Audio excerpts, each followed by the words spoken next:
আমার সহকর্মীরা আলিমুদ্দিন স্ট্রিটে রয়েছেন এবং তারা বলছেন যে তারা মনে করতে পারছেন না শেষ এত মানুষের ভিড় আলিমুদ্দিন স্ট্রিটে কবে দেখেছেন তারা। ছাত্র জীবন থেকে রাজনীতি এবং তারপর আলিমুদ্দিন স্ট্রিটে তার আসা, একেবারে 2011 নির্বাচন পর্যন্ত এই আলিমুদ্দিন স্ট্রিট তার সেকেন্ড হোম। কারণ পার্টির যাবতীয় চিন্তন, যাবতীয় রূপরেখা তৈরি, যাবতীয় পরিকল্পনাগত কৌশলগত বৈঠক সবকিছুই এখানে বসে তিনি তার প্রিয় চেয়ারে বসে করেছেন অন্যান্য নেতাদের সঙ্গে। 2011 পরে কোথাও যেন তার অভিমান হয়েছিল। সে অভিমান কার উপর? মানুষের উপর, যারা ভোট দেননি। অভিমান পার্টির উপর না, তা কখনোই তিনি প্রকাশ্যে বলেননি। কিন্তু হ্যাঁ, আহত হয়েছেন তা তাকে দেখেই হয়তো বোঝা যাচ্ছিল। আর সেজন্যই ধীরে ধীরে তিনি পার্টি থেকে সরতে শুরু করলেন, নিজের সঙ্গে নিজের প্রাণের প্রিয় পার্টির দূরত্ব তৈরি করতে শুরু করলেন। পলিট ব্যুরো থেকে প্রথমে সরে গেলেন, তারপর দীর্ঘদিন রাজ্য সম্পাদক মণ্ডলীতে ছিলেন বটে, অনুরোধে রয়ে গিয়েছিলেন। একটা সময় সেখান থেকেও সম্পর্ক ছিন্ন করলেন। হ্যাঁ, তার এই মুজাফফর আহমেদ ভবন থেকেও সম্পর্ক ছিন্ন করলেন, একেবারে অন্তরালে চলে গেলেন, নিঃসঙ্গ হয়তো তাই, বা হয়তো সঙ্গে ছিল সেই সব বই যেগুলো বারবার পড়তে চাইতেন। হ্যাঁ, মার্কোসের কথা বলতে হবে। গ্যাব্রিয়েল মার্কোসের বই বারবার পড়তে ভালোবাসতেন, লিখতে ভালোবাসতেন। সেই সব নিয়েই ছিলেন। সক্রিয় রাজনীতি না, সক্রিয় রাজনীতি থেকে তিনি সরে যেতে চাইলেও সিপিআইএম তাকে ছাড়েনি। আর তাই তো ব্রিগেড হলে অনুরোধ আসে একটি বার এসে অন্তত যদি মঞ্চে দাঁড়ানো যায়। শেষবারও এসেছিলেন যখন একেবারে অশক্ত শরীর, গাড়িতে করে এসেছিলেন, গাড়ি থেকে নামার মতো পরিস্থিতিও ছিল না। কিন্তু তাকে দেখতে যে আবেগ, তার জন্য যে আবেগ, জননেতা হিসেবে তার যে পরিচিতি, সেই পরিচিতির জায়গা থেকে তার আসা জরুরি ছিল বলেই দলের নেতারা মনে করেছিলেন। আর সেই জন্যই ব্রিগেডে তাকে আসতে হয়েছিল একবার। না হয় গাড়িতে বসেই রইলেন, গাড়ি থেকে বেরোতে পারলেন না। কিন্তু বুদ্ধদেব ভট্টাচার্য ব্রিগেড, এটার একটা অন্য মানে দাঁড়ায় দলীয় কর্মী সমর্থকদের কাছে। আর সেই দলীয় কর্মী সমর্থকরা তারা আজ এসেছেন তাদের প্রিয় কমরেডকে রেড স্যালুট জানাতে, লাল সালাম জানাতে শেষবারের জন্য।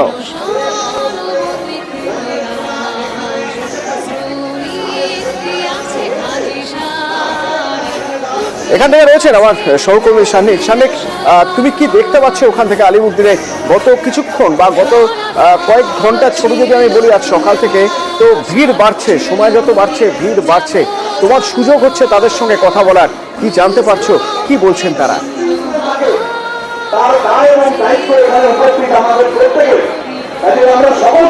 প্রত্যেকটা মানুষ যারা এখানে এসে লম্বা লাইন দিয়ে অপেক্ষা করছেন তাদের প্রিয় নেতাকে শেষ শ্রদ্ধা জানানোর জন্য, তারা প্রত্যেকেই কিন্তু বলছেন যে বুদ্ধবাবু তাদের কাছে একটা আলাদা জগৎ ছিল। বুদ্ধবাবু তাদের জন্য ক্ষমতার প্রতীক, তাদের জন্য একটা আদর্শ হিসেবে তারা দেখতেন সেই বুদ্ধদেব ভট্টাচার্যকে। শুধুমাত্র এখানে যে কোনো একটি দলের সদস্য রয়েছেন তা বলবো না, বিভিন্ন দলের যারা সদস্যরা রয়েছেন, বামপন্থী বিভিন্ন দলের সদস্যরা রয়েছেন, পাশাপাশি সাধারণ মানুষও রয়েছেন যারা সক্রিয়ভাবে যারা রাজনীতি করেন না, কিন্তু আজকে অনেকেই বুকে একটা কালো ব্যাচ লাগিয়ে বা একটা বুদ্ধদেব বাবুর ছবি লাগিয়ে তারা আজকে সেই লাইনে দাঁড়িয়েছেন। কেননা তাদের প্রিয় নেতা, তাদের প্রিয় প্রাক্তন মুখ্যমন্ত্রী, তার আজকে শেষ দেখা তাদের কাছে একটা সুযোগ এসছে। কেননা এরপরে তারা চাইলেও আর তাকে দেখতে পাবেন না। বুদ্ধবাবু যে ঠিক কতটা প্রাসঙ্গিক ছিলেন, যেমনটা তুমি একটু আগেই বলছিলে অতনু, তোমার মনে থাকবে যে শেষবার উনি ব্রিগেডে এসেছিলেন, গাড়ি থেকে উনি নামতে পারেননি, কিন্তু তারপরেও তিনি অন্তরালে চলে যাওয়ার পরেও যে তিনি কতটা প্রাসঙ্গিক ছিলেন, শেষবারের ব্রিগেডেও কিন্তু সেই ছবি কিন্তু আমরা দেখতে পেয়েছিলাম। শেষবার নির্বাচনের আগেও আমরা দেখেছিলাম যে একটা এআই জেনারেটেড ভিডিও সিপিআইএম এর তরফে করা হয়েছিল, যেখানে বুদ্ধবাবুর বার্তা এআই জেনারেটেড বুদ্ধবাবুর মুখে আমরা দেখেছিলাম সেবার। সেক্ষেত্রেও কিন্তু বোঝা গিয়েছিল দলীয় নেতাকর্মী থেকে শুরু করে সাধারণ মানুষ প্রত্যেকের কাছে এই মানুষটার গুরুত্ব ঠিক কতটা রয়েছে। ঠিক সেই কারণেই হয়তো দলের তরফে সেই সিদ্ধান্ত সেবার নেওয়া হয়েছিল। কিন্তু এক্ষেত্রে আজকে বুদ্ধদেব ভট্টাচার্য তার শেষ যাত্রায় যাচ্ছেন কিছুক্ষণ পরেই, আর আড়াই ঘন্টা মতো বাকি রয়েছে এখান থেকে, তারপরেই তার নশ্বর দেহ নিয়ে বেরিয়ে যাওয়া হবে পরবর্তী গন্তব্য অর্থাৎ দীনেশ মজুমদার ভবনের দিকে। তার ঠিক আগে এই মুহূর্তে যে জায়গায় আমরা দাঁড়িয়ে রয়েছি সেই জায়গা থেকে কিন্তু প্রচুর মানুষ, যারা দলীয় কর্মী সমর্থক রয়েছেন, যারা সাধারণ মানুষ রয়েছেন, তারা লম্বা লাইন দিয়ে অপেক্ষা করছেন, ছাতা মাথায় প্রত্যেকে অপেক্ষা করছেন যে তাদের প্রিয় নেতাকে একবার শেষ শ্রদ্ধা তারা জানাবেন। দলের যারা পলিট ব্যুরো সদস্য ছিলেন তারা শ্রদ্ধা জানালেন প্রাক্তন মুখ্যমন্ত্রীকে। এরপরে একে একে বিভিন্ন দলের যারা বিভিন্ন পদাধিকারীরা রয়েছেন তারা যেমন শ্রদ্ধা জানাচ্ছেন, তার পাশাপাশি যারা সাধারণ কর্মী সমর্থক, যারা এইভাবে লম্বা লাইন দিয়ে রোদের মধ্যে যারা অপেক্ষা করছেন, একেবারে আলিমুদ্দিন স্ট্রিট যেখানে গিয়ে জেসি বোস রোডে মিশেছে সেই মোড় পর্যন্ত এই লম্বা লাইন, এবং সেই মোড় থেকেও লাইন কিন্তু বেঁকে এজেসি বোস রোড ধরেও সেই লাইন কিন্তু রয়েছে। মানুষ অপেক্ষা করছেন তাদের প্রিয় নেতাকে শেষবার নিজের চোখে দেখার। এই লম্বা লাইন কিন্তু কোথাও বলে দেয় যে তার জনপ্রিয়তা ঠিক কোথায় ছিল, কোন জায়গায় ছিল। দীর্ঘদিন রাজনীতি থেকে তিনি অন্তরালে ছিলেন, সক্রিয় রাজনীতিতে তিনি উপস্থিত ছিলেন না, কিন্তু তা সত্ত্বেও তার জনপ্রিয়তা যে একটুও কমেনি তারই কিন্তু একেবারে সরাসরি উদাহরণ এই ছবি। একেবারে সেই ছবি দেখতে পাচ্ছ তুমি অতনু, আলিমুদ্দিন স্ট্রিটের ছবিটা। প্রচুর মানুষ তারা লম্বা লাইন দিয়ে দাঁড়িয়ে রয়েছেন, বিভিন্ন জগতের বিভিন্ন কলাকুশলীরা তারা আসছেন একবার শেষ দেখার জন্য প্রাক্তন মুখ্যমন্ত্রীকে। হয়তো প্রচুর মানুষের প্রচুর অভিজ্ঞতা রয়েছে প্রাক্তন মুখ্যমন্ত্রী সম্পর্কে, কিন্তু সব কিছুর মধ্যে তারা আছে কিন্তু শেষবারের জন্য শ্রদ্ধা জানাতে আসছেন তাদের প্রাক্তন প্রিয় মুখ্যমন্ত্রী, অনেকের প্রাক্তন কমরেড বুদ্ধদেব ভট্টাচার্যকে। জানি তোমার কথা শুনে বুঝতে পারছি অন্তত স্টুডিও থেকে যে লাইন বোধহয় পেট্রোল পাম্প ছাড়িয়ে চলে গিয়েছে, এতটাই লাইন, এবং প্রচুর মানুষ তারা কথা বলতে বলতে কেঁদে ফেলছেন। এই হলো বুদ্ধ আবেগ, যে আবেগের কথা আমরা বারবার বলছিলাম,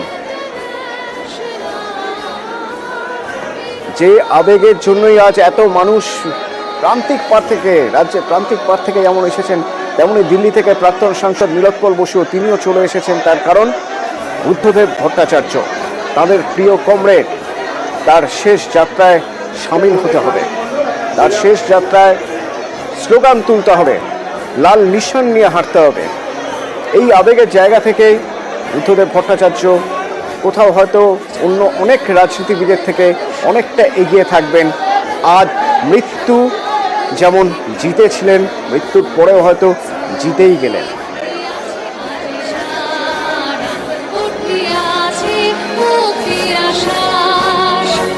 হয় অভিমান নয় হয়তো নিজের ব্যর্থতার উপরেই রেগে তিনি একসময় পার্টি থেকে সম্পর্ক ছিন্ন করে ফেলেছিলেন, কিন্তু পার্টি তো তাকে ছাড়েনি। যখনই প্রয়োজন হয়েছে তখনই ডাক এসেছে ব্রিগেডে, অশক্ত শরীর নিয়েও গাড়ির মধ্যেও বসে থেকেছেন, কিন্তু দিয়েছেন। আলিমুদ্দিন স্ট্রিট থেকে আমার প্রতিনিধি ইরান রয়েছেন আমার সঙ্গে। ইরান, লাইন ঠিক কতটা এখনো পর্যন্ত, মানে বেশি তো সময় নেই, এর শেষবার যদি দেখা করতে হয় বা শেষবার যদি কমরেডকে লাল সালাম বলতে হয়, বেশি দেরি তো নেই, আর হাতে সময় কম। আমরা এসে দাঁড়িয়ে রয়েছি সেখান থেকে যতদূর লাইন চোখে পড়ছে, যেটা দেখা যাচ্ছে মাদার হাউস ক্রস করে ইতিমধ্যেই সেই লাইন কিন্তু মৌলালির দিকে যে রাস্তা, শিয়ালদাগামী যে রাস্তা, সেদিকে কিন্তু ক্রমশ এগিয়ে গেছে বা এগিয়ে যাচ্ছে। এই ছবি কিন্তু আমরা দেখতে পাচ্ছি, এবং সবাই সাধারণ মানুষ তারা দাঁড়িয়ে আছেন। গলির যে পরিসর দেখে হয়তো কোথাও মনে হচ্ছে আজকে বড়ই কম জায়গা, কারণ প্রচুর মানুষ দাঁড়িয়ে আছেন যারা শ্রদ্ধা জানিয়ে ফিরছেন, তাদেরকে আমরা এখন দেখতে পাচ্ছি। পাশাপাশি দীর্ঘ মানুষ যারা দাঁড়িয়ে রয়েছেন তারা প্রত্যেকে অপেক্ষা করছেন শেষবার একবার কমরেডকে, প্রিয় নেতাকে তারা দেখবেন, এবং সেই জন্যই তো তারা দীর্ঘক্ষণ দাঁড়িয়ে আছে। এবং বিভিন্ন বয়সের মানুষকে আমরা পেয়েছি, সেরকম মানুষ পেয়েছি যারা হয়তো বাড়ির পরিবারের কাছে বুদ্ধদেব ভট্টাচার্যের কথা শুনেছেন, মা বাবার কাছে জেনেছেন, তার কাছ থেকে জেনে তারপর তারা কিন্তু বুদ্ধদেব ভট্টাচার্যকে তারা মিস করেছেন, তারা দেখতে এসছেন। অনেকে আছেন তার সঙ্গে বন্ধু ছিলেন, স্কুলে পড়তেন, তারা এসছেন। এরকম অনেক মানুষ রয়েছেন, এবং বিভিন্ন সহকর্মী বিভিন্ন স্কুলে যখন চাকরি করেছেন কিছুদিন, তখন তার সান্নিধ্য পেয়েছে এরকম মানুষ, তারা এসছেন। বিভিন্ন বয়সের, বিভিন্ন পেশার, মানুষ, সেখানে দলীয় কর্মী যেমন রয়েছেন, আমজনতা রয়েছেন, প্রত্যেকেই সেই উপস্থিত হয়েছেন। সেখানে তারা শেষ শ্রদ্ধা জানানোর জন্য প্রতি মুহূর্তে তারা কিন্তু সেখানে এসছেন, সেই ছবি কিন্তু আমরা দেখতে পাচ্ছি। এবং যেটা দেখছি, কেরালার প্রতিনিধি দল এসছে, কংগ্রেস প্রতিনিধি দল যারা ভেতরে শ্রদ্ধা জানাতে গিয়েছেন তারা বেরিয়ে আসছেন, প্রতি ভট্টাচার্য রয়েছেন, সেসবও দেখতে পাচ্ছি। কোনো রাস্তায় এবং বারবার সেখানে তখন মাইকে অ্যানাউন্সও করতে হচ্ছে যে আস্তে আস্তে প্রত্যেকে আসুন, কারণ অনেক মানুষ তারা একসঙ্গে তাকে দেখতে গিয়েছে, আরো খুব তাড়াতাড়ি পৌঁছানোর চেষ্টা করছেন। শেষবার আর দেখা যাবে না ভূপেন্দ্র ভট্টাচার্যকে, তার মৃতদেহ, সেই মরদেহকে শেষ শ্রদ্ধা জানানো, এই রুমে কিন্তু মানুষ তারা আসছেন। সময় যত এগোচ্ছে তত মানুষের কিন্তু আরো বাড়ছে অসুবিধা।